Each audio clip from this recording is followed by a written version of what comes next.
Muy bien, eh, vamos a hacer entonces vamos a hacer referencia a la posición empírico-analítico-positivista de las ciencias naturales. Esta posición, pues, eh, se llama empírica porque, pues, toma como base lo que percibimos a través de los órganos de los sentidos, lo que ocurre en una realidad que podemos percibir a través de los órganos de los sentidos. La podemos ver, oler, oír, tocar, gustar, saborear. Entonces, por eso se llama la posición empírica. O sea, para esta posición epistemológica, el conocimiento viene de lo que podemos captar o percibir a través de los órganos de los sentidos. Y se llama analítica porque también, pues, utilizamos la mente, utilizamos las ideas, utilizamos abstracciones. Entonces, pues hubo un debate durante muchos años si el conocimiento venía solo de los órganos de los sentidos o si venía solo de la mente, de lo que pensábamos. Y fue con Kant hasta el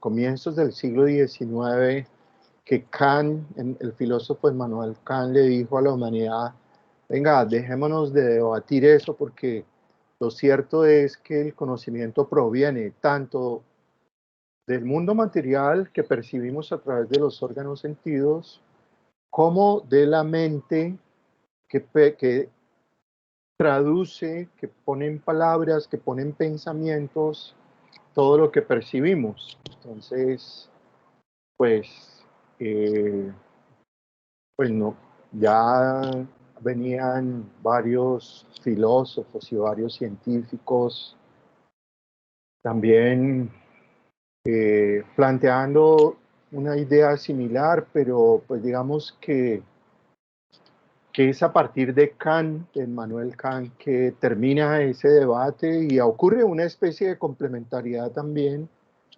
pero en ese mundo de las ciencias naturales. Entonces, pues en ese mundo de las ciencias naturales, pues se hacen experimentos, hay un lenguaje riguroso, o se pretende que el lenguaje sea riguroso, que sea preciso, que los referentes sean claros, que no se usen juicios de valor, lo cual es muy difícil pedirle a un científico de las ciencias naturales que no emita juicios de valor, porque de todas maneras un científico es un ser humano de las ciencias naturales, es un ser humano que pues de todas maneras toma posición frente al conocimiento que crea a través de la investigación científica. Cuando hablo acá de científicos de las ciencias naturales, pues nos referimos a los físicos, a los biólogos, a los químicos, a los matemáticos, y pues de paso, pues tendremos que hacer alusión también a ingenieros, ingenieras, tendremos que hacer referencia a médicos, que no veo tampoco acá a nuestro compañero médico. Ah, no, él está en otro curso, perdón. Eh, entonces, pues, y también es inevitable, por ejemplo, en derecho, en algunas áreas del derecho son muy positivistas, como el derecho penal, por ejemplo, donde pues no hay alternativa media o complementaria entre culpable e inocente, ¿no? O es culpable o es inocente, y eso tiene que estar basado en evidencias, en pruebas, y pues los abogados penalistas son muy positivistas, empírico-analíticos, o sea, ellos, ellos defienden todo esto, que haya un lenguaje riguroso, que haya orden en el proceso, que haya distinción entre lo que es principal y secundario, entre lo que es primario y derivado. Hablan de exhaustividad de las pruebas, lo mismo que en física, en química, en biología.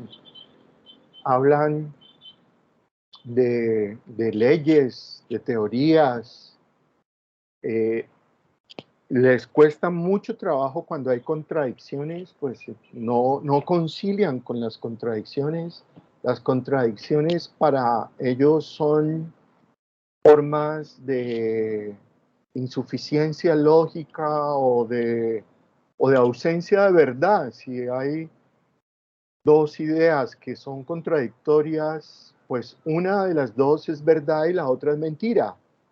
Pero eso pasa es allá en las ciencias naturales que no se admiten las contradicciones, porque en las ciencias sociales y en las humanidades, por el contrario, las contradicciones han sido el motor de la humanidad. Y hablan, por supuesto, de contrastar o verificar, comprobar mediante experimentos que lo que ellos dicen o los hallazgos que tienen, pues son verdades científicas. Y pues allá hay unas leyes, la ley de la gravedad, por supuesto, nadie la cuestiona. Y hay grandes teorías, como la teoría de la evolución, inclusive las religiones terminaron o tuvieron que terminar aceptando la teoría de la evolución porque había tantas evidencias y ha habido tantas evidencias a lo largo de tantas décadas que pues los sacerdotes y los pastores dijeron no podemos controvertir tantas evidencias y tantas pruebas que hay, si no nos vamos a perder a nuestros fieles, a nuestros fieles, a nuestros fieles religiosos o seguidores de esta religión. Entonces les tocó aceptar la teoría de la evolución.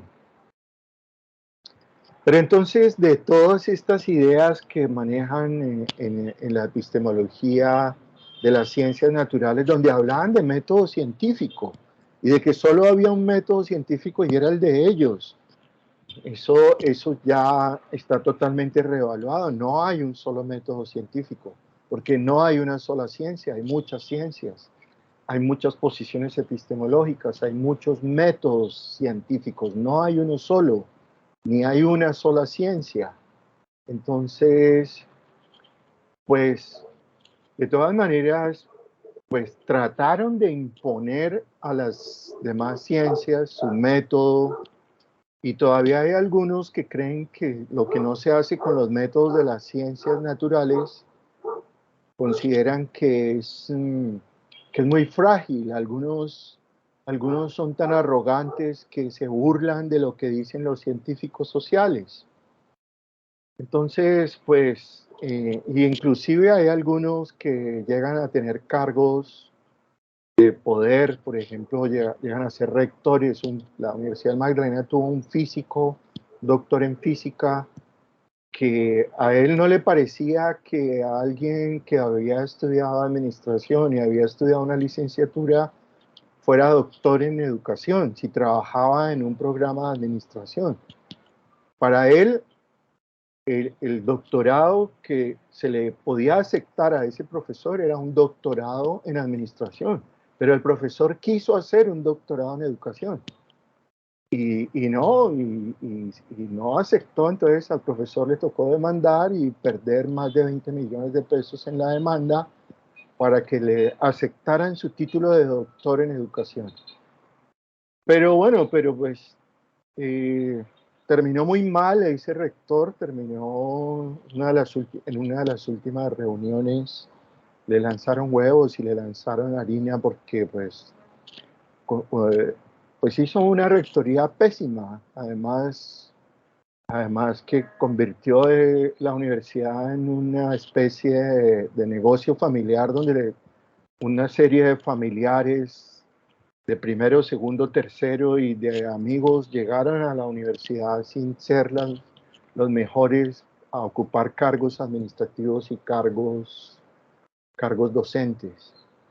Pero bueno, eso es solamente como una anécdota y como un ejemplo de los daños que puede hacer una persona de las ciencias naturales en una universidad o en general en cualquier comunidad, porque llega pensando que el único que tiene la verdad es él o ella y porque estudió algo relacionado con ciencias naturales y porque allá en las ciencias naturales sí hay unas verdades científicas, hay unas leyes, hay unas teorías, pero en las ciencias sociales y humanas no.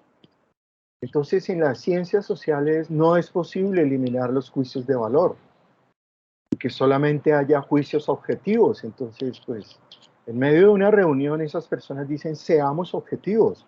Y si el que dice eso es un vicerrector y un profesor le dice, no, pues no podemos ser objetivos porque aquí no estamos tratando ni con, no estamos tratando con muelas, no estamos tratando con cosas, estamos tratando esos asuntos de seres humanos, entonces no nos venga a manipular diciéndonos que seamos objetivos, porque la objetividad en asuntos sociales y humanísticos no existe, somos intersubjetivos, no podemos ser objetivos.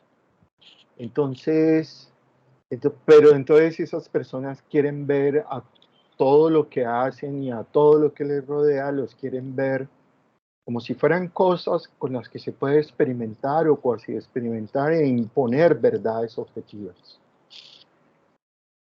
En las ciencias sociales no es posible explicar, predecir, reproducir, generalizar eso en las ciencias sociales no es posible. ¿Y por qué estamos hablando de esto? Porque pues la pedagogía es una ciencia social, la educación es las ciencias educativas son ciencias sociales. Entonces no podemos como profesores pues ver a los estudiantes como cosas y llegar a decirles, venga, les voy a explicar, pero, ¿qué es lo que vas a explicar? Vas a explicar un fenómeno natural con el que se han hecho experimentos y se han llegado a unos acuerdos internacionales dentro de las ciencias naturales de que eso es verdad, eso sí lo puedes explicar. Pero, venga, le voy a explicar por qué usted tiene que callarse. No, ¿cómo así que, cómo que tiene que callarse? Eso no se puede explicar. Además que no se puede silenciar a los estudiantes, ¿no? O le voy a explicar la nota es una cosa completamente subjetiva, la calificación finalmente, pues por eso al principio de las clases uno tiene que ser muy claro en qué va a calificar, cómo lo va a calificar, cuánto, qué escala va a usar, qué rúbrica va a usar, para que a la luz de lo que quedó establecido en el microdiseño y en las primeras clases, pues se puedan dar las respuestas. Eso es lo único que alivia un poco tanta subjetividad que tienen los profesores que tenemos los profesores a la hora de calificar. En ciencias sociales es muy difícil hablar de muestras representativas, es hacer investigaciones para sustentar un hallazgo, una afirmación, una conclusión. No podemos o sería muy costoso, resulta demasiado caro poder aplicar un instrumento, una encuesta, un cuestionario a cientos, miles, millones de personas. No lo podemos hacer, que eso es lo que haría una muestra representativa. En cambio, cuando tú tienes un lote de alguna materia o de algún material, pues tú puedes hacer muestreos estratificados, simples, sistémicos, etcétera, y puedes hablar de la representatividad de la muestra, pero en ciencias sociales y humanas no. Es difícil, imposible en la mayoría de los casos y antiético experimentar con seres humanos. Un investigador en ciencias sociales no está separado de lo que investiga. No todos los hechos sociales y humanos son medibles, no podemos medir todos los hechos sociales y humanos. Los fenómenos sociales no son unicausales, no podemos buscar una sola causa, una sola consecuencia.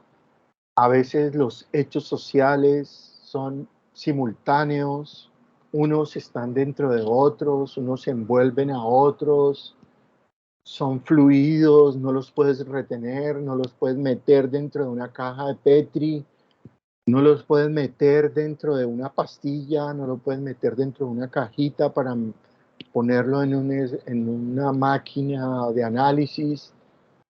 Entonces, pues los fenómenos sociales y humanos son gaseosos, se evaporan, son efímeros, duran un segundo, unos minutos, y después ya se acaban y no se pueden volver a repetir.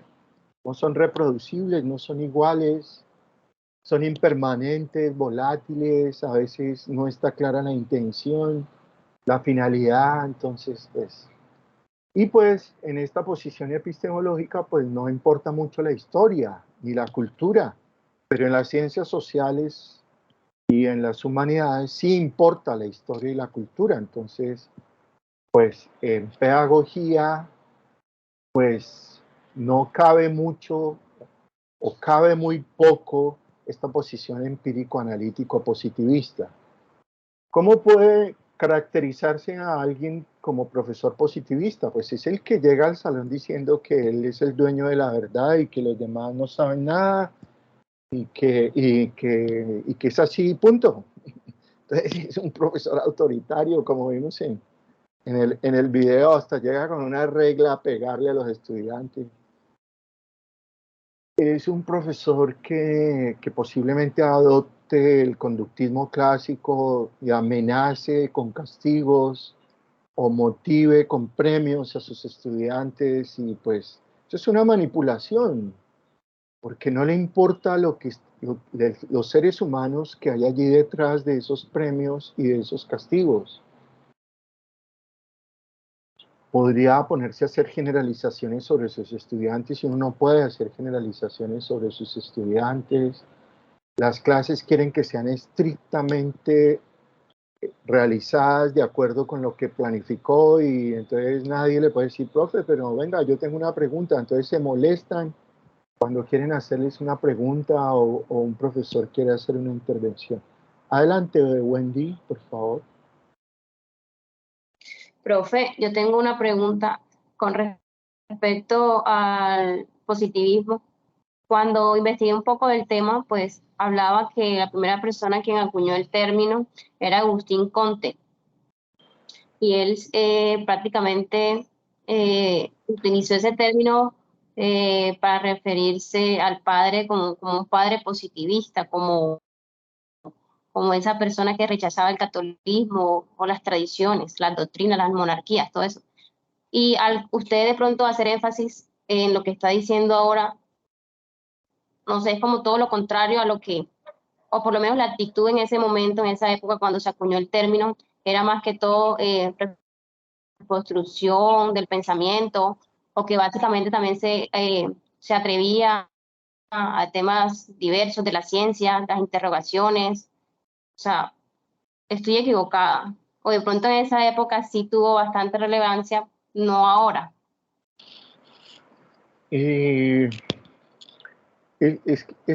La palabra positivista no tiene que ver con lo positivo y lo negativo. La palabra, No, la palabra positivista, tienes tu razón cuando dices que la palabra positivista fue usada más en el sentido de afirmar la tradición, de afirmar. sí, porque cuando yo lo leía, o sea, decía era como una reorganización intelectual, moral, política, de orden social. O sea, como si en ese tiempo las monarquías, o por lo menos todo el tema religioso, era muy influyente. Entonces, cuando se acuñó el término, hacía énfasis como todo lo contrario, empezar como no tanto una revolución, pero sí un pensamiento más crítico y más progresista, o no sé, como más amplio.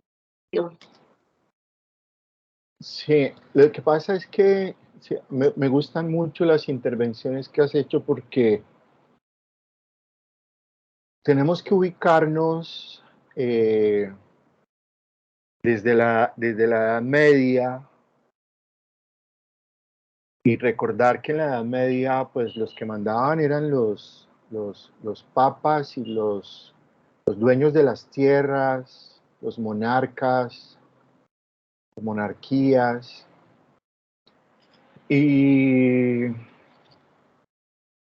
también pues recordar que la escolástica era lo que predominaba, o sea, el pensamiento de los pensamiento religioso, el pensamiento tradicional, y muchos fenómenos naturales se explicaban, era diciendo que era la voluntad de Dios. Entonces, pues, digamos Exacto. que, No, digamos que la escolástica que, que tiene que ver también con la lógica aristotélica, pues, digamos, eh, empezó a ganar algo de terreno, esa lógica, y empezó a ver como un llamado a estudiar la naturaleza de todas maneras. Y pues, después de la Edad Media llega el Renacimiento, y con el Renacimiento hay un poco más de libertad. Y hay un poco más de libertad, entre otras cosas, porque los aristócratas y los dueños de las tierras y los papas y los cardenales y los monarcas, pues tenían mucha plata y tenían mucho tiempo libre, entonces empiezan como a pensar otras cosas distintas de las que les imponían la iglesia.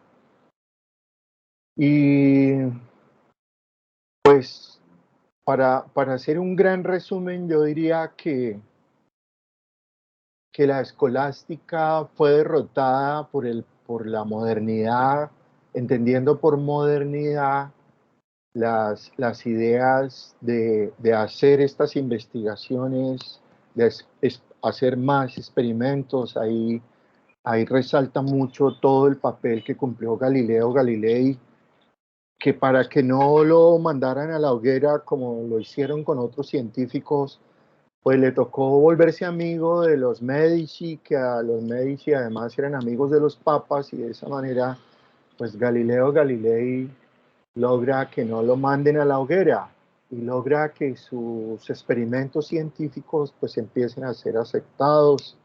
Además que pues la concepción de que la tierra y el hombre como creación de Dios son el centro de todo, pues eso también pues fue reevaluado y tuvo que ser aceptado también por la iglesia sin al final pues aceptar que no somos el centro del universo, y más bien se empezó a aceptar que la iglesia y los planetas los que giran alrededor del sol.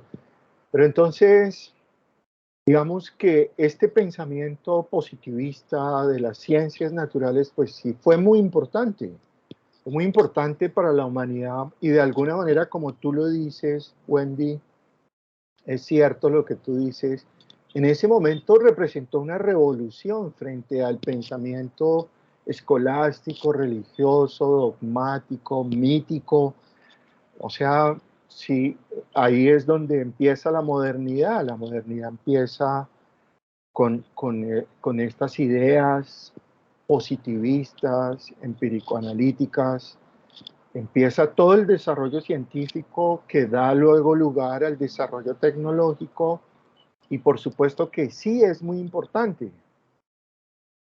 Y ha sido muy importante para la humanidad, o sea, no es que, digamos, no es que esta posición epistemológica no ha servido para nada, no le ha servido a nada a la humanidad, pues cómo no, es lo que ha permitido los antibióticos, es lo que ha permitido el conocimiento más profundo de la materia, los desarrollos de la química, de la física, de la biología, de las matemáticas, de la ingeniería. Todo esto ha sido muy importante. O sea, a veces hay debates en las universidades donde unos profesores supuestamente quieren ofender a otros diciéndoles que son positivistas.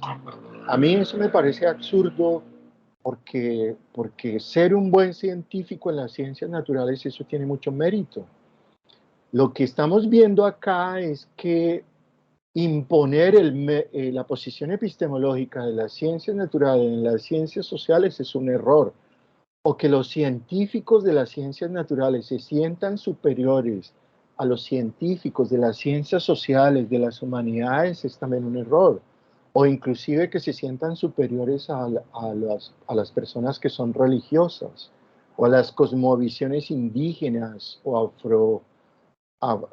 afros, o de cualquier otro grupo étnico. No, nadie puede sentirse superior a nadie porque tenga un título de ingeniero, de médico, de físico, o tenga un doctorado en física. No, pues venga, pues usted aprendió lo que usted investigó en su doctorado en física, pero ustedes conocen muchas cosas, inclusive de la física.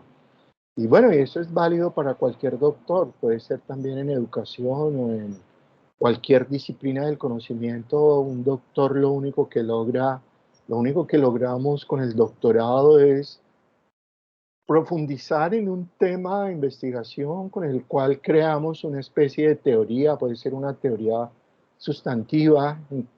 Hoy en día la mayoría de doctores creamos teorías sustantivas, no teorías universales ni formales, es decir, creamos teorías situadas que valen para unos ciertos grupos de seres humanos, pero no valen para todos los seres humanos. Entonces, no sé, Wendy, si me gusta que hayas intervenido, si he dado respuesta y aclaración un poco a lo que tú has preguntado.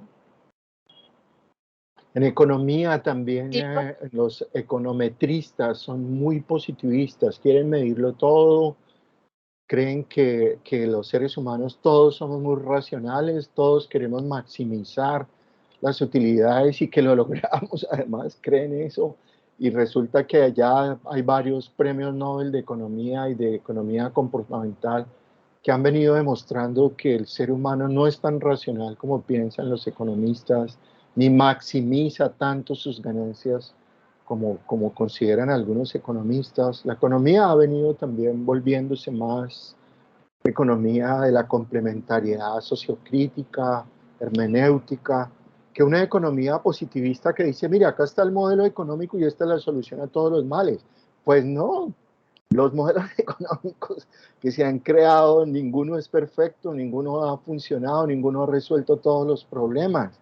Y cuando se critica un modelo económico, estos economistas positivistas dicen que no, que es que las externalidades son las que afectan el modelo, pero que si no se tienen en cuenta el modelo sí funciona.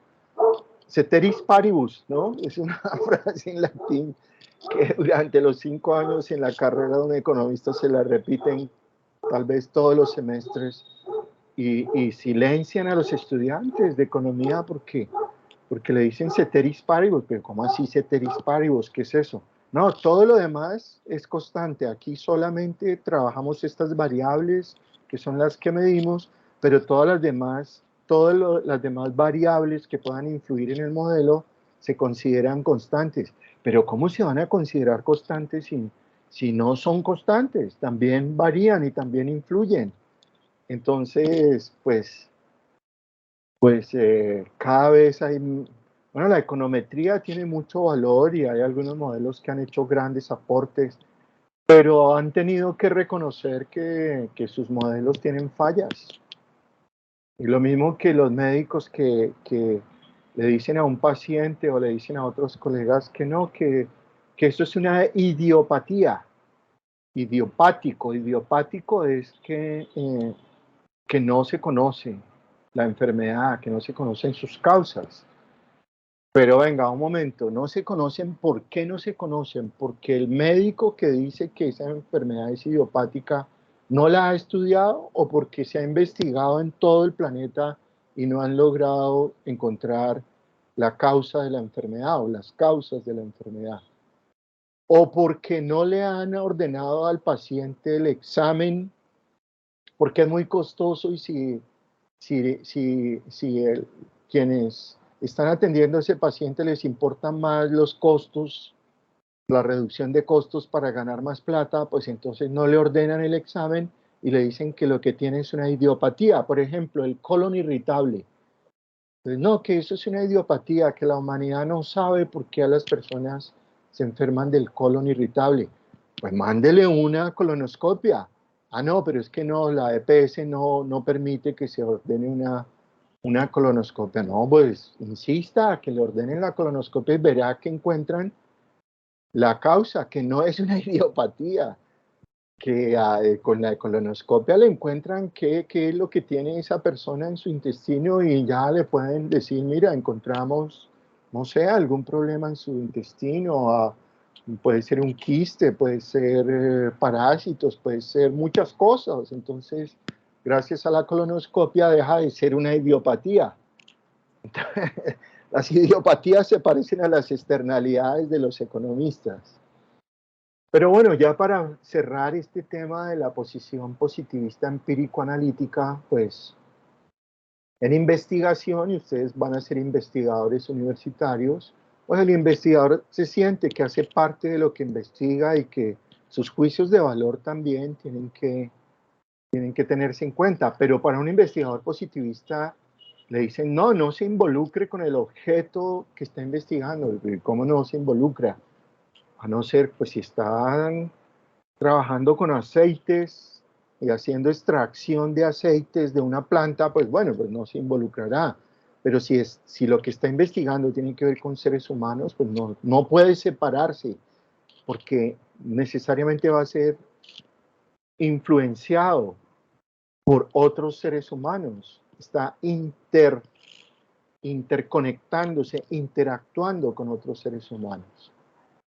Un investigador positivista asume que los problemas de investigación pueden ser totalmente estructurados y que son objetivos. Algunos problemas lo son, pero en las ciencias sociales la mayoría, prácticamente todos son semiestructurados o no estructurados y no hay objetividad. En ciencias naturales se pueden utilizar hipótesis. En las ciencias sociales las hipótesis son solo guías, porque en las ciencias naturales se pueden comprobar, se pueden verificar, se pueden contrastar, pero en ciencias sociales las hipótesis no necesariamente se pueden contrastar. Eduardo, ¿se prendió tu cámara? Ah, ya la apagaste. Un investigador positivista pues sí puede hacer experimentos o cuasi experimentos en ciencias naturales, pero lo he dicho varias veces, en ciencias sociales eso no es posible. En ciencias naturales se pueden medir y a veces los aparatos son de tanta precisión que no hay dudas, pero en ciencias sociales pues no hay felizómetros, no hay instrumentos para medir el grado de atención, por ejemplo, que ustedes me están prestando en este momento. No hay un atenciómetro. ¿Cómo no? Y no lo va a haber nunca. Entonces, lo único que me queda a mí es esperar que ustedes estén aquí ahora en esta clase remota. Se pueden usar modelos matemáticos, modelos estadísticos sólidos, se pueden usar variables dependientes e independientes. En ciencias sociales no se puede hablar mucho de variables dependientes e independientes, a no ser que sea en econometría o en algunos temas psicológicos o en medicina. Las personas y los hechos no pueden ser tratados como objetos o cosas en las ciencias sociales. En cambio, pues las cosas con las que hacen investigación en ciencias naturales, pues las tratan como cosas. Y pues los positivistas empírico-analíticos de las ciencias naturales, pues sí, configuran teorías, leyes científicas, hacen generalizaciones, crean modelos, etc. Entonces, estas son las metodologías positivistas en investigación.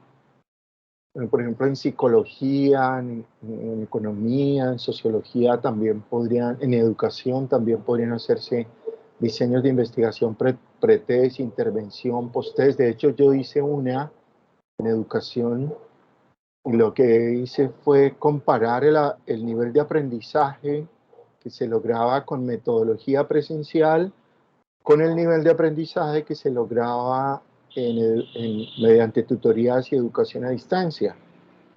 Entonces lo que hice fue un diseño pre-test, intervención post-test, y cuando presenté los resultados me dieron mucho palo porque me dijeron, bueno, pero usted tuvo en cuenta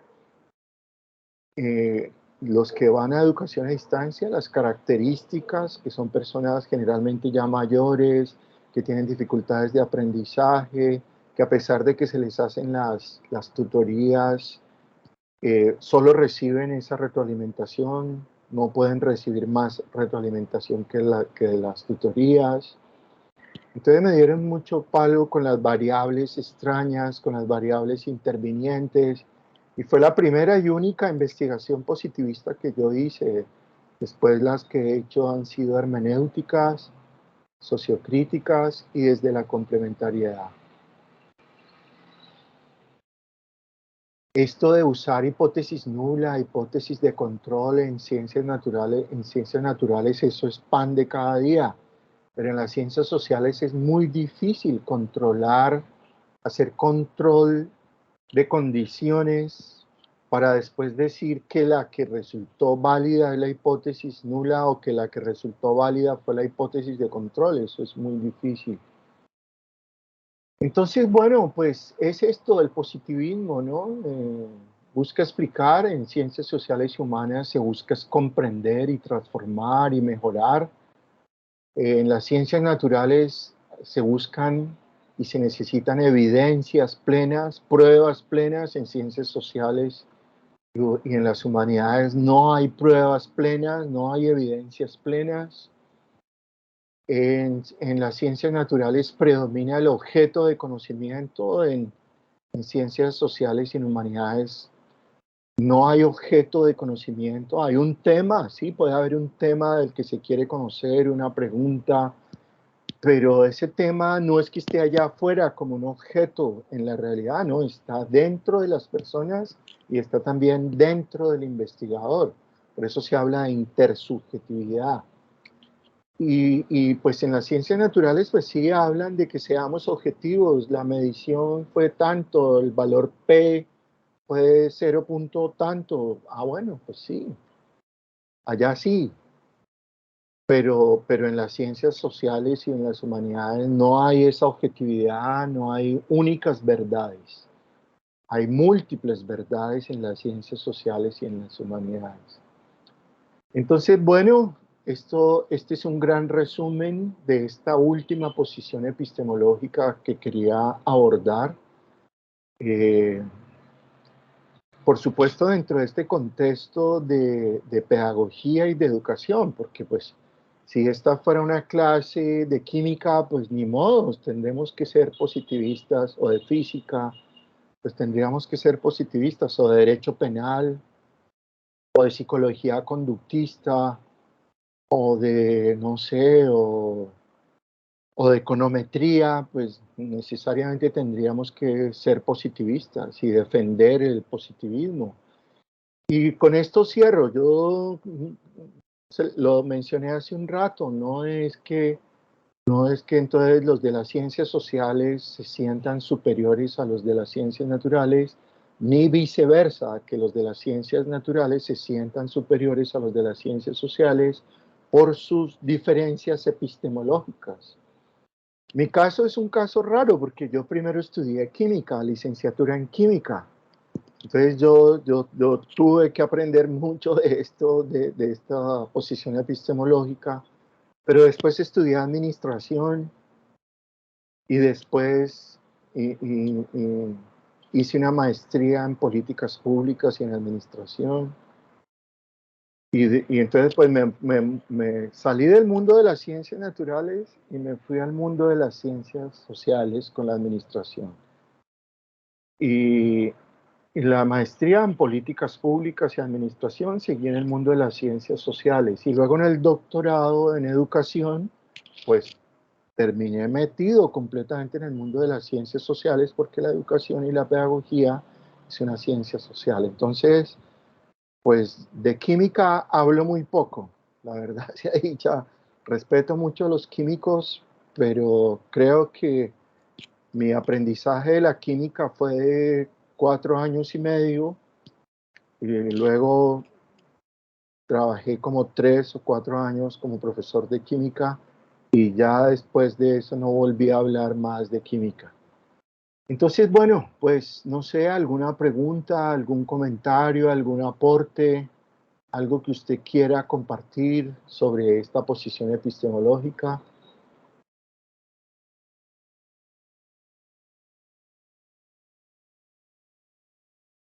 Profe, ¿qué podemos decir que nos dejó entonces positivismo actualmente en la sociedad nosotros?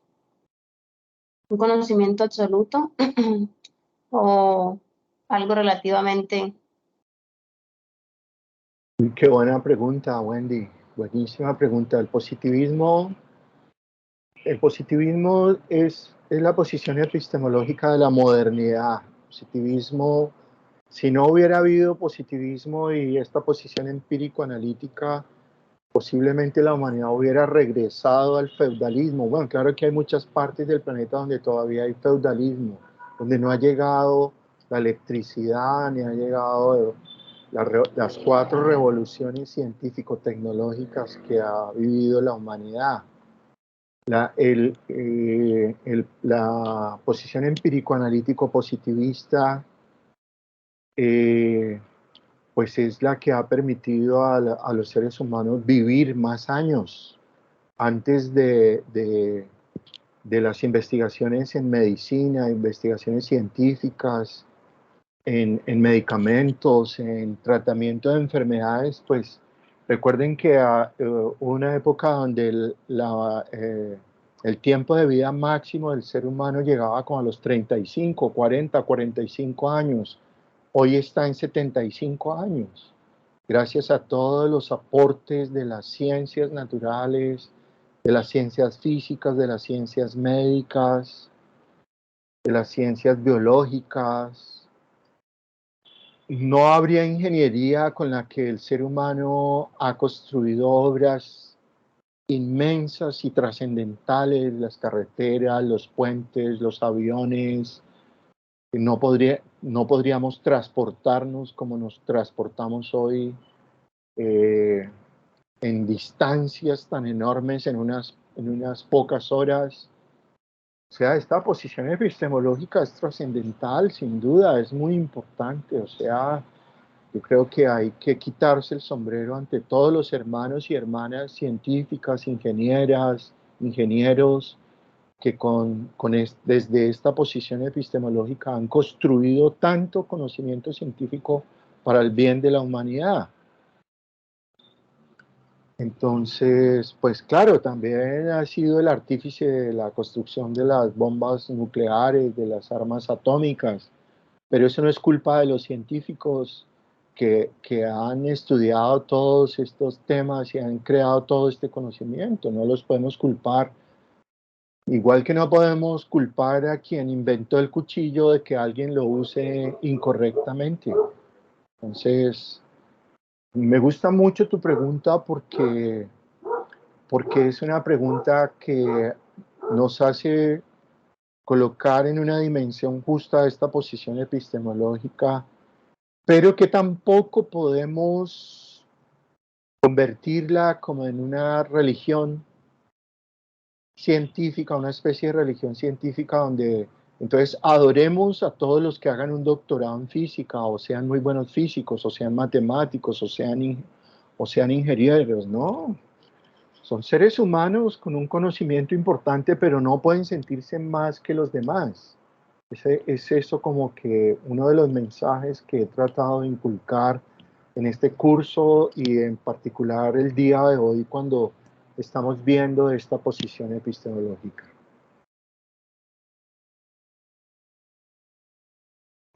Profe, pero me es curioso que me diga, que usted diga ahorita que un profesor se ofendió porque le dijeron que su doctrina era positivismo, cuando pues debería sentirse halagado, ¿no? Porque realmente se basaba en la observación, no sé, o sea, se basa en la observación real y no en los conocimientos de algo que se desea, ¿no?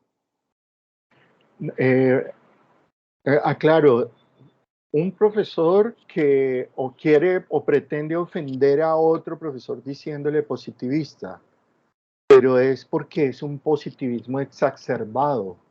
O sea, Mm, el profesor que trató de ofender no era positivista, al que quería ofender era el positivista. Natalie López, la 24.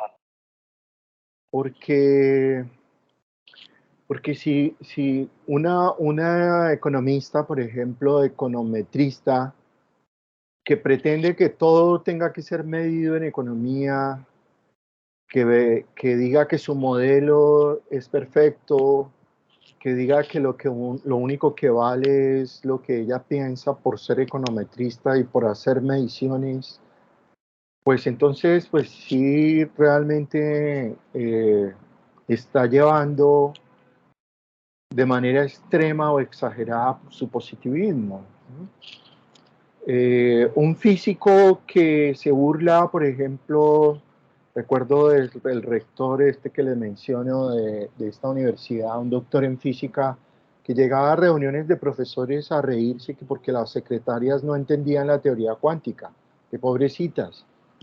Oye, pero qué, pero, pues, ¿y por qué entonces? Porque tú entiendes la teoría cuántica, entonces tú eres un ser humano de dos cerebros. No, eso es- acá la crítica no es al positivismo, sino al positivismo exacerbado, de, de, de manipular con el positivismo. Eso que les decía hace un rato de cuando un positivista dice, seamos objetivos. Seamos objetivos es que quiere imponer su punto de vista. Porque si no, no diría seamos objetivos, diría mi perspectiva es esta. Mi perspectiva desde lo que yo entiendo, desde lo que yo he estudiado es esta, pero no llega a decir seamos objetivos, Uribe es el mejor o Petro es el mejor, seamos objetivos. ¿Cómo así que seamos objetivos? Ahí no cabe objetividad. Ahí lo que usted está planteando es una perspectiva suya. Entonces, bueno, pero también lo que quería decir es que no se pueden usar las posiciones epistemológicas ni de un lado ni de otro para sentirse superior. Que no es que la epistemología de las ciencias naturales es la única y por eso hay un solo método científico único, eso es mentira, eso no es cierto. Y si hay un científico de las ciencias naturales que ande diciendo eso, toca decirle qué pena, señor, pero no. En las ciencias naturales ese es un método y allá ustedes tienen esa posición epistemológica positivista empírico-analítica, pero eso en ciencias sociales y humanas no cabe. Por favor, respete a los científicos sociales. Y un científico social tampoco se puede sentir superior a un científico natural porque la posición epistemológica sea diferente. Ok, vamos entonces ahora a tocar a referirnos a nuestro último tema de este curso, que es la historia de la educación y la pedagogía. Entonces, les mandé también una presentación sobre este tema y pues lo primero que quise fue como encontrar una imagen que se refiriera a la historia y pues claro, la historia en la humanidad ha tenido un papel muy importante porque los seres humanos han dejado registros de lo que hacen, de lo que les ha pasado. Entonces, inclusive en este libro de Hernando Gómez Buendía, empieza con un epígrafe sorprendente, en el que él dice que la historia no es una colección de nombres, fechas y acontecimientos. La historia lo explica todo, nuestras acciones, nuestro saber y nuestras decisiones. Esta es una frase que está en el folleto de publicidad del programa de historia de la Universidad de New Brunswick. Entonces, pues este libro, este señor es economista, este señor es historiador, este señor es abogado, y él también dice que este es un libro que él escribe sobre la guerra más larga del mundo y la historia no contada de un país en construcción.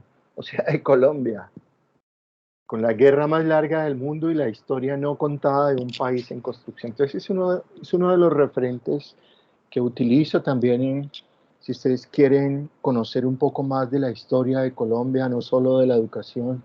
El libro de Melo, La historia mínima de Colombia, y también me baso en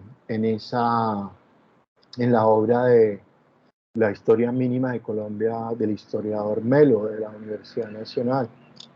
Y bueno, hay otros libros que están en la bibliografía del microdiseño, hay otros dos que sustentan esto que yo les planteo en esta presentación. Pero quisiera hacer un gran resumen. Voy a tratar de hacerlo por ahí en unos 15 minutos. Entonces, para darles la palabra a ustedes. Entonces, hacer un resumen de lo que ha sido la historia de la educación y de la pedagogía en Colombia, pues ha sido una historia de desigualdad, ha sido una historia de autoritarismos, de poca democracia. Todavía Colombia es considerada por el Times dentro del ranking de democracias del mundo como una democracia frágil. Adelante, Wendy. Profe, yo quiero intervenir después de los 15 minutos. ¿Usted va a dar los 15 minutos ahora o después? No, o sea, yo voy a tratar de emplear 15 minutos para hacer un gran resumen y luego les doy la palabra. Ah, ok, listo. Ok. Entonces, esta historia de la educación y la pedagogía ha sido la historia de la desigualdad que ha habido en nuestro país, la historia de la poca democracia que ha habido en nuestro país, la historia de autoritarismo desde la ideología, primero conservadora y católica, luego el autoritarismo neoliberal, neoconservador, y pues todavía Colombia es una democracia muy frágil según el ranking del Times que ustedes pueden encontrar en Wikipedia. Y pues es la historia de la discriminación entre escuelas privadas para los de arriba y educación pública para los de abajo. De excelencia educativa para la clase alta, calidad decreciente para las clases medias y pocos años de escuela de mala calidad para la población rural y para la población de los barrios pobres. Es una historia de fragmentación de la población a través de distintas calidades de educación, de distintos niveles de acceso a la educación y de estratificación social, debido a que pues hay esa desigualdad de acceder a una educación de calidad. Cárdenas, en un libro que se titula La Quinta Puerta, donde dice que para el pobre solo hay 4 puertas abiertas, que son la cárcel, el cementerio, el templo, me falta una puerta, la cárcel, el cementerio. 4 puertas hay abiertas al que no tiene dinero: el hospital y la cárcel, la iglesia y el cementerio. Esta es un epígrafe que usa Cárdenas y otros autores en el libro La Quinta Puerta, porque la quinta puerta es la escuela, o se quiere que sea la quinta puerta. Este epígrafe es tomado de Daniel Santos, El juego de la vida. Es una canción de Daniel Santos, en el juego de la vida. Entonces, hay 4 puertas abiertas para el que no tiene dinero: el hospital y la cárcel, la iglesia y el cementerio. Entonces, pues esta es la obra más importante de referencia en este momento para el presidente Petro y para la ministra de Educación. Creo que ellos están impulsando cambios en la educación a partir de esta investigación realizada por la Corporación de Justicia y que está contenida en este libro que se titula La Quinta Puerta y que vale la pena que lo leamos. Adelante, Wendy. Bueno, profe, me llamó mucho la atención Foucault, él cuando hablaba del tema del poder, porque él hacía las concepciones de forma clásica y no solamente eso, también hacía énfasis en la institución y se basaba más que todo en esos años anteriores. Entonces, cuando empecé a leerle el libro La Quinta Puerta, me llamó mucho la atención y quise hacer como un énfasis o como hacer como una línea de tiempo, como para entender un poco más el sistema educativo de hoy. Tenemos que retroceder básicamente como en los años 80, 90 y recordar el proceso de la colonización y las herencias que nos dejó como tal la corona española o el imperio británico. Voy a enfatizar, profe, en lo del libro, si le parece bien. Si quieres, ahorita miramos, ese fue el tercer material que les envié por correo electrónico, les mandé la introducción y el primer capítulo del libro de La Quinta Puerta. Pero entonces, si quieres, yo termino este resumen y miramos lo que nos plantea más a fondo precisamente Cárdenas en ese libro de La Quinta Puerta, donde él dice que en Colombia hay una especie de apartheid, parecido al que había en Sudáfrica, que los negros no podían ir a los parques de los blancos ni a las escuelas de los blancos, porque los blancos que habían colonizado Sudáfrica, pues se sentían superiores a los negros. Y recuerden que Nelson Mandela estuvo 27 años en la cárcel luchando en contra de esa segregación o de esa discriminación. Entonces dice Cárdenas y los demás autores de la Corporación de Justicia que en Colombia hay esa discriminación entre educación para ricos y educación para pobres, y que eso empezó desde la colonia, cuando los curas doctrineros educaban a los indígenas. Era la fragmentación de las naciones de la colonia con los curas doctrineros para los indígenas y los colegios mayores para los letrados. Dice Gómez Buendía que se mantuvo casi inalterado hasta 1930. Y hasta comienzos del siglo XX fuimos uno de los países más atrasados del mundo en materia educativa. Solo gracias a las luchas políticas que ha habido, se logró que se expandiera la cobertura en educación, porque las élites colombianas, dice Gómez Buendía, todavía no valoran la escuela pública porque sus hijos van a las privadas. Sin embargo, pues ha habido una lucha contra las élites colombianas para que destinen más recursos para la educación pública y para que más personas puedan acceder a una educación pública de alta calidad. Y efectivamente la cobertura, el acceso a la educación en Colombia se ha venido expandiendo desde mediados del siglo XX. Las reformas constitucionales de 1936 y 1991 restablecieron y extendieron la obligatoriedad de 10 años de escolaridad. Entonces, eso ha sido importante porque pues, más colombianos, debido a que la educación es obligatoria, han podido acceder a la educación. De igual manera, cada vez hay más voces que están planteando que el voto también tiene que ser obligatorio para que tengamos más cultura política y para que se acaben los negocios políticos donde unos pocos financian los candidatos y luego los candidatos llegan a gobernar o a legislar solamente en función de responder a los intereses de quienes les financiaron. En 1962 se creó FECODE. Los logros más importantes de FECODE ha sido el Estatuto Docente de 1979 y la evaluación con videos. Una de las cosas más difíciles que ocurren en la historia de la educación colombiana es que no ha habido plata para pagar a los maestros que por méritos tendrían que ascender. Aunque ha aumentado el presupuesto en educación, en 2021 llegó al 4.5% del PIB, pero todavía es bajo comparado con el promedio de los países de la OECD, que es de 5.6%.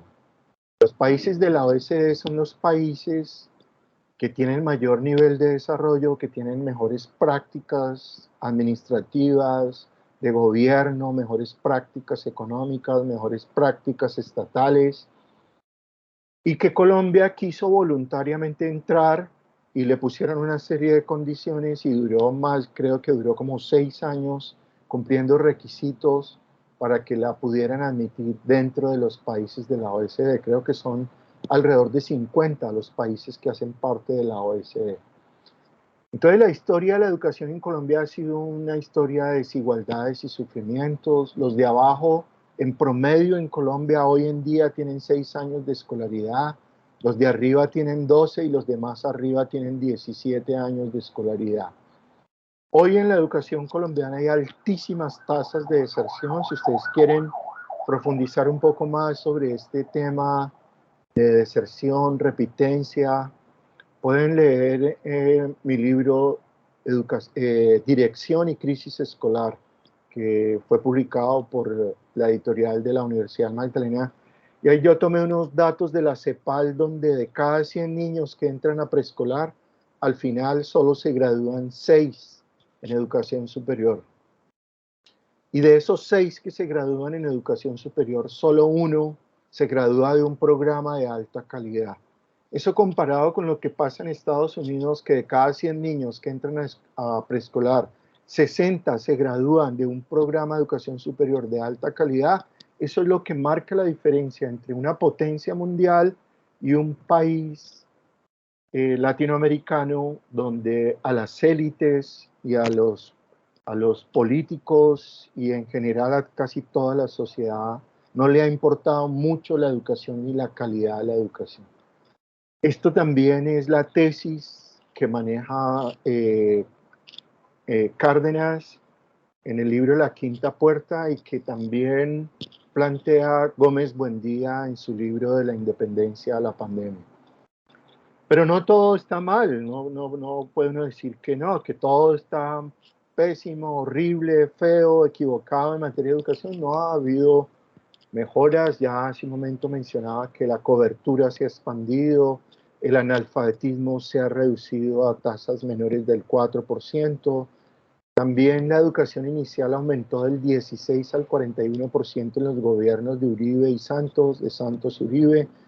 Sin embargo, todavía el 50% de los niños y niñas de Colombia no tienen acceso ni a un solo grado de educación preescolar. O sea, y eso marca la vida de un ser humano. Lo que le ocurra en sus primeros 8 años, eso es lo que le define lo que va a ser como adulto. Y la mayoría, el 50% de los niños en Colombia hoy no tienen acceso ni siquiera a cursar el grado de transición que se supone es obligatorio en Colombia, pero que no se han destinado los recursos para que se pueda expandir esta educación inicial. Inclusive por allá queda un artículo, por allá queda un artículo en una ley que ató los recursos para la educación inicial infantil a que la economía crezca más del 4%. Entonces, como no ha ocurrido eso, pues entonces esa ha sido una justificación para no invertir más en los niños y en las niñas de Colombia. En educación superior, pues se subvalora la educación técnica y tecnológica. Dice Gómez Buendía que esta es una de las señales de que Colombia sigue siendo un país premoderno, ni siquiera entró a la modernidad, o sea, no entró ni siquiera al mundo del desarrollo científico en las ciencias naturales.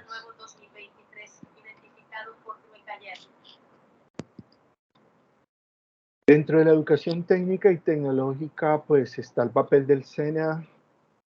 Ahí Gómez Buendía dice que hay algunos programas del SENA que han sido muy buenos, pero que la mayoría son cursos que no han tenido un impacto importante en el desarrollo de Colombia.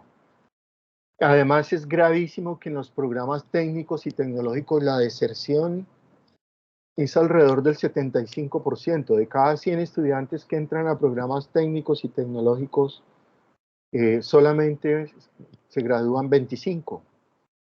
De cada 10, pues se gradúan 2,5. Entonces, pues, o de cada 20 se gradúan 5. O sea, 15 se retiran, entran a cursar esos programas de educación técnica y tecnológica y terminan retirándose, desertan, no logran terminar esos programas técnicos y tecnológicos. Y en educación superior, la deserción es alrededor del 45%, o sea, de cada 2 personas que entran a las universidades, una se retira. De cada 100 se retiran 50. Es cierto que la cobertura en educación superior ha aumentado, pero sigue siendo inferior a la de Venezuela.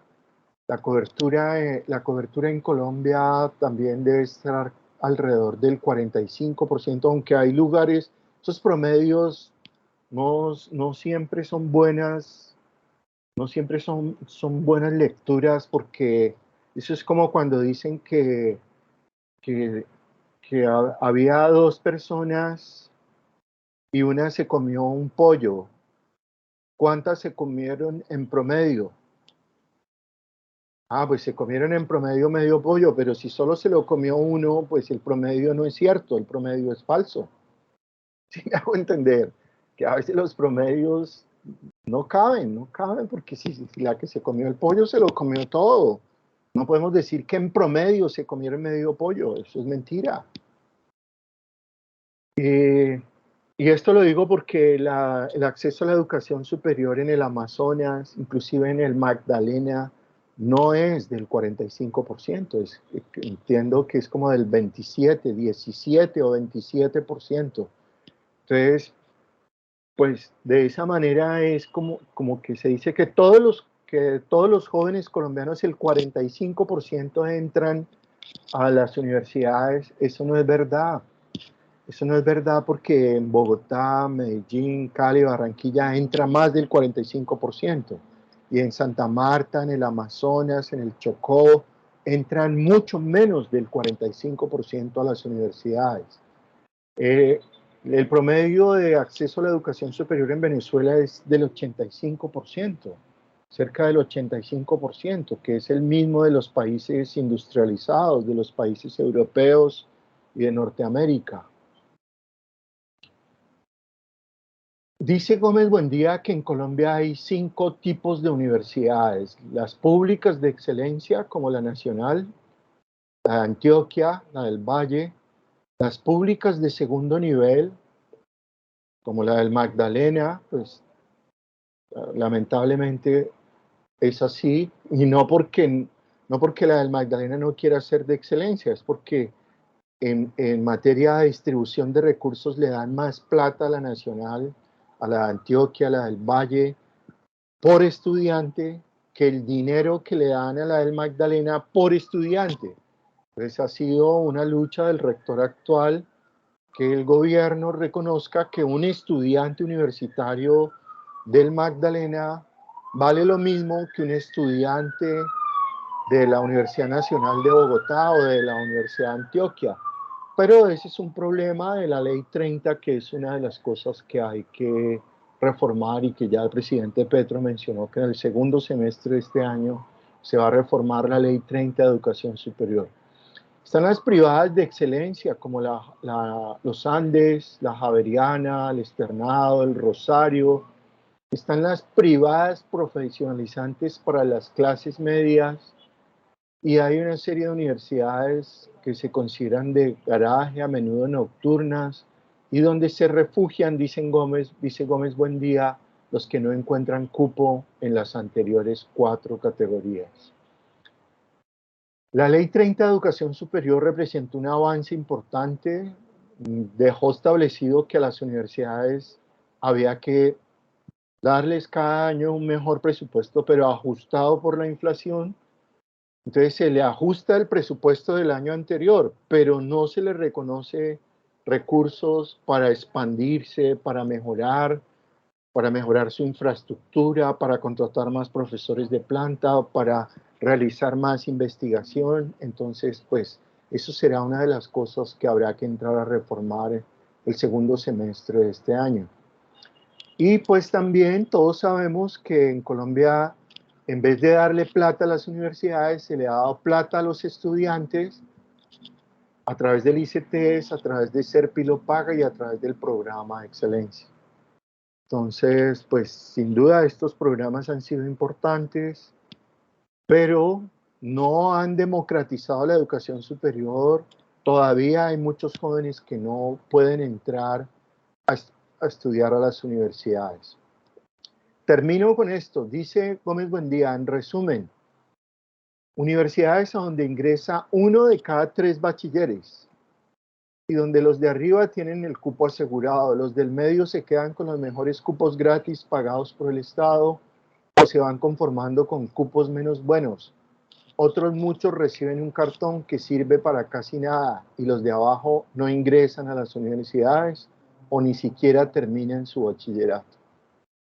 Entonces, pues esto es como un gran resumen, el resto está en la presentación que yo les mandé, que esta historia se contará según la posición epistemológica que adopte el historiador. Esta versión que yo les he presentado es el de una persona que ha hecho parte del poder del establecimiento, como es Hernando Gómez Buendía, y sin embargo mira todas las verdades que nos dice. La de Melo, un historiador de la Universidad Nacional que publicó su libro en México.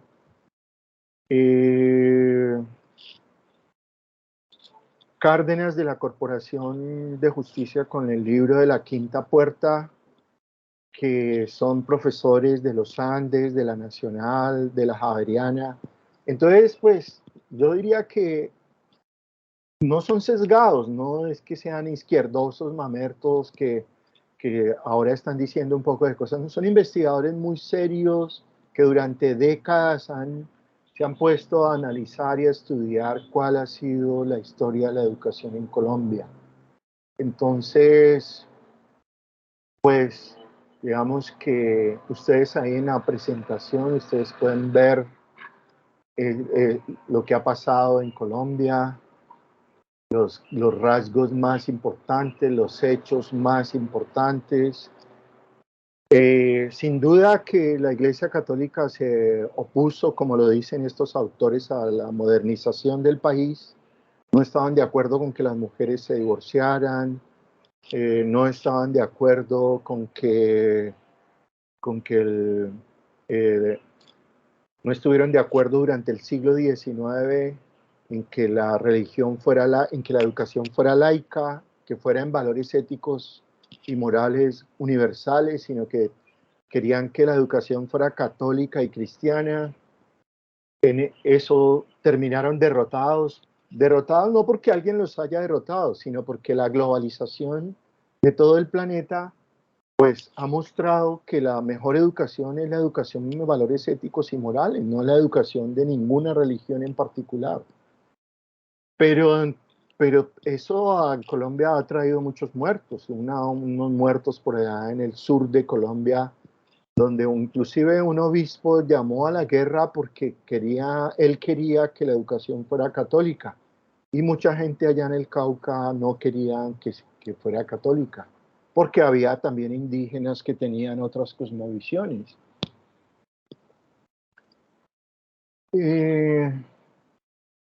Creo que nos queda claro que sí ha venido mejorando la educación, pero todavía hay un gran reto de que la educación sea de calidad, que más profesores tengan doctorado, tengan maestrías.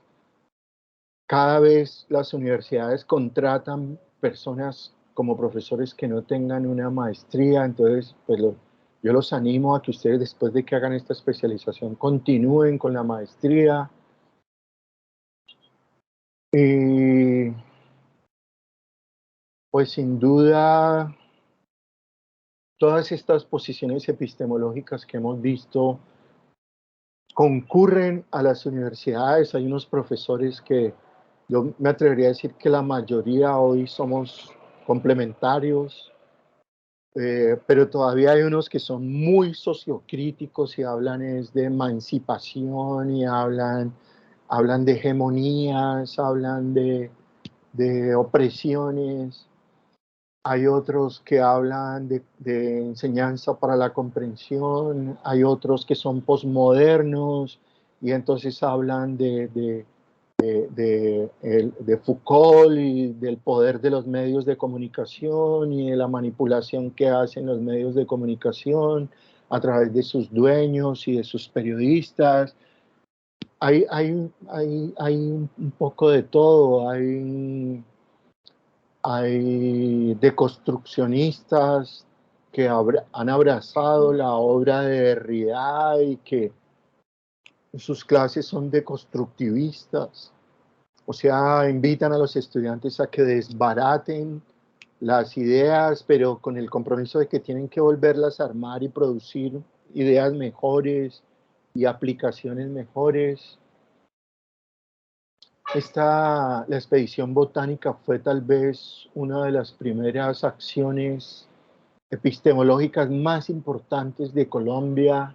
De hecho, en honor a esta expedición botánica fue que se creó la Universidad Jorge Tadeo Lozano de Bogotá y que está presente también acá en Santa Marta.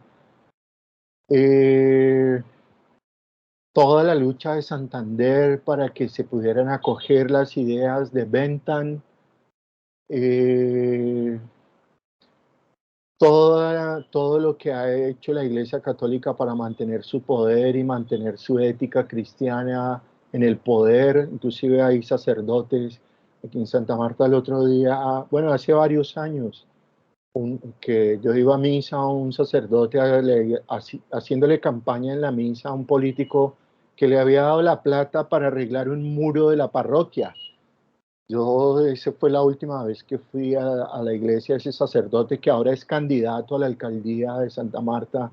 A mí me pareció un irrespeto total que ese sacerdote nos dijera por quién debíamos votar y que debíamos votar porque le había dado plata para arreglar un muro de su parroquia.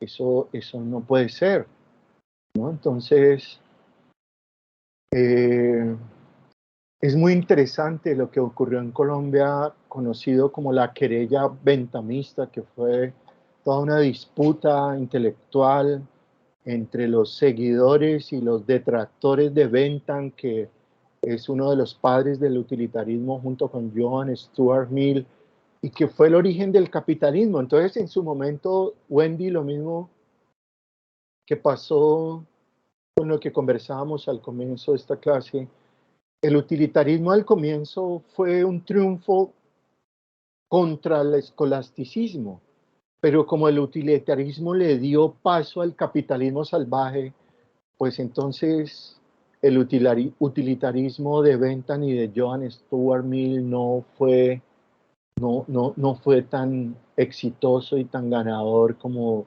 se podría pensar, aunque de todas maneras, fíjate que Bentham en el siglo XIX ya defendía el voto secreto y el voto de la mujer, el divorcio de la mujer, pero la Iglesia Católica no estaba de acuerdo con eso. Entonces, pues eso no ocurrió sino hasta el siglo XX, más de 100 años después.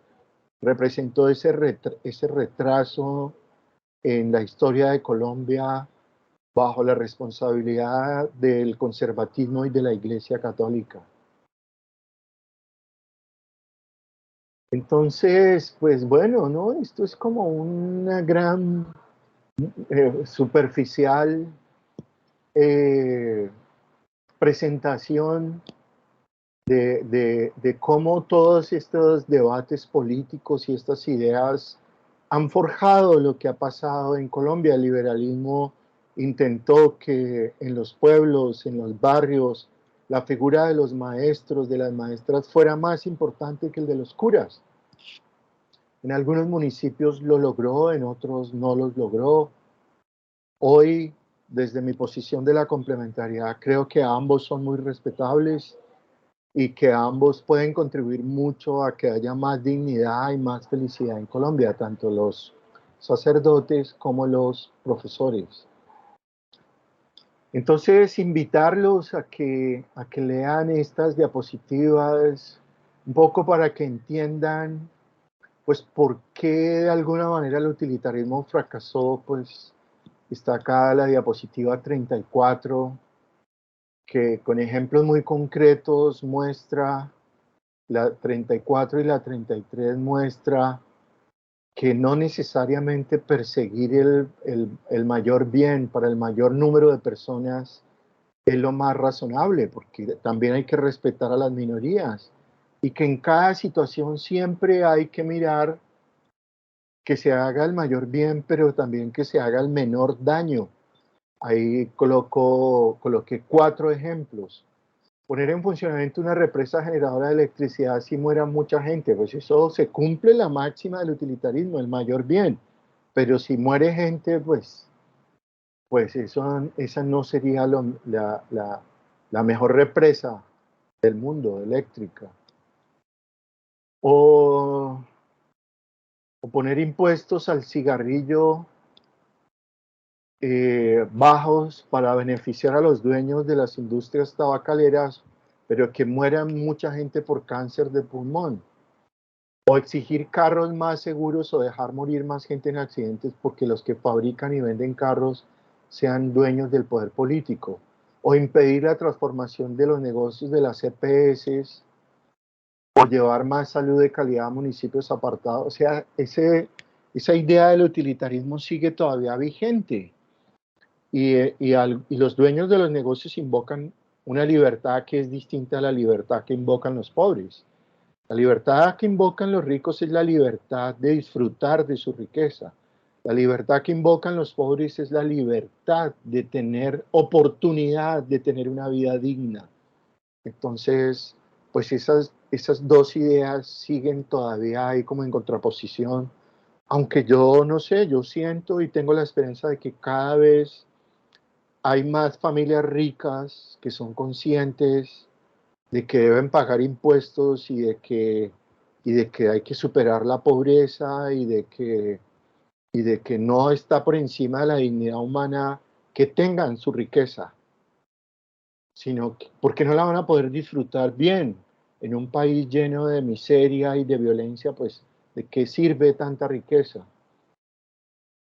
Otras críticas al utilitarismo pues eran las muertes de los cristianos en el Coliseo romano, porque pues generaba mucho placer, pero a costa de la muerte de unos esclavos, pues eso no está bien. Entonces, pues bueno, pues hay el utilitarismo y el capitalismo salvaje, pues hasta el Papa ha dicho que fracasó, que lo que necesitamos son sociedades más democráticas y más humanistas. Algunos datos que les coloqué en estas presentaciones de fechas en las que se crearon universidades, como la mujer solo hasta 1934 las mujeres pudieron entrar a las universidades porque la Iglesia Católica no estaba de acuerdo. Luego estuvieron de acuerdo, pero decían a qué carreras podían entrar porque decían que había carreras que no eran para mujeres. Todavía hay algunas personas que piensan que hay carreras que no son para mujeres, eso es absurdo. Todas las carreras, todos los programas universitarios son tanto para hombres como para mujeres. Todos los temas de sexualidad que impactan tanto lo que pasa en educación, en las universidades, en los colegios, todavía hay muchos mitos, sesgos, ignorancias, ideas absurdas, ideologías que no permiten que la gente sea feliz por esas falsas creencias que les inculcan. Los principales actores que han sido de la educación en Colombia, el Estado, las iglesias, los partidos y movimientos políticos, organismos internacionales, grupos económicos, FECODE, estudiantes universitarios que se han movilizado. Recuerdo en la primera clase, no recuerdo qué compañera fue la que nos dijo que no estaba de acuerdo con las movilizaciones, que eso no servían para nada, pues mucha gente piensa que la única manera de lograr reivindicaciones y el respeto a sus derechos humanos es marchando, protestando, organizándose junto con otras personas para que sus derechos sean respetados, dentro de ellos los estudiantes universitarios. Pues claro, sin violencia, ¿no? Eso sí tiene que quedar claro que que tiene que ser de manera respetuosa y no como lo que ocurrió ayer en la Universidad Nacional con otro joven, porque es un joven violentando a otro joven además de Ciénaga, de Magdalena, que uno los ve acá en la escuela de policía al pie del estadio, a todos esos jóvenes que en la vida no tienen otra opción sino la de ser policías, porque son de familias muy pobres, y terminan en el SMAC y termina uno de esos jóvenes, terminó impactado por uno de esos artefactos y se encuentra debatiéndose entre la vida y la muerte en este momento en una UCI, en un hospital de Bogotá. Algunas de las evidencias de cómo la Iglesia Católica pues mantuvo el atraso en la educación y mantuvo y querían era imponer la escolástica y la ética cristiana, que no siempre ha sido la más auténtica ni la menos hipócrita, ni ha sido, aunque hay de todo, ¿no? Y eso lo he dejado claro en todas las clases. Hay católicos extraordinarios que viven de manera coherente, consecuente, que le hacen mucho bien a la humanidad. Hay cristianos también evangélicos ejemplares, pero también hay otros que no lo son. Lo mismo FECODE, pues FECODE ha tenido aportes importantes, pero también FECODE ha sido responsable de ese atraso. O sea, estamos en un momento donde hay mucho desprestigio de las élites que han gobernado este país, porque como sus hijos van a las escuelas privadas, no les importa la educación pública. Desprestigio de FECODE porque se han preocupado más por obtener reivindicaciones salariales que porque de verdad los niños y las niñas tengan una educación de calidad. Estudiantes y profesores que han marchado y han protestado, pero que se han radicalizado tanto que no llegan a acuerdos, y lo que necesitamos es llegar a acuerdos, es aceptar que nadie tiene la verdad absoluta y que venga, cuéntame tu perspectiva, acá está la mía, y entre todos los colombianos lleguemos a un gran acuerdo de cómo mejorar la educación en el país. Entonces, pues bueno, la Constitución de 1991 fue muy importante para el impulso del avance de la educación en Colombia, fue muy importante. Y bueno, ahora se está planteando crear 12 nuevas universidades públicas. Durante décadas los gobiernos neoliberales neoconservadores no crearon una sola universidad pública. En la actualidad se está planteando la creación de 12 universidades públicas regionales, lo cual es importante. Y bueno, en el material que les mandé de la introducción y el libro de la Quinta Puerta, pues aparece ahí la indiferencia de los gobiernos de izquierda, centro y derecha frente a la educación, el desgaste de FECODE, el cansancio frente a las peloteras entre élites, sindicatos, estudiantes, la ausencia de políticas públicas de fondo para mejorar la educación. Por ejemplo, este gobierno debería estar impulsando una ley, una reforma a la ley 760 o 715 de recursos, competencias y participación. Y bueno, termina esta presentación con los que han sido considerados los grandes pedagogos a través de la historia de la humanidad. Entonces, comentarios, preguntas, aportes, algo en lo que ustedes no estén de acuerdo, algo con lo que sí estén de acuerdo, algo adicional que ustedes quisieran aportar. Bienvenido a lo que ustedes a bien tengan. Vamos a cerrar aquí la grabación para que se sientan más libres de participar.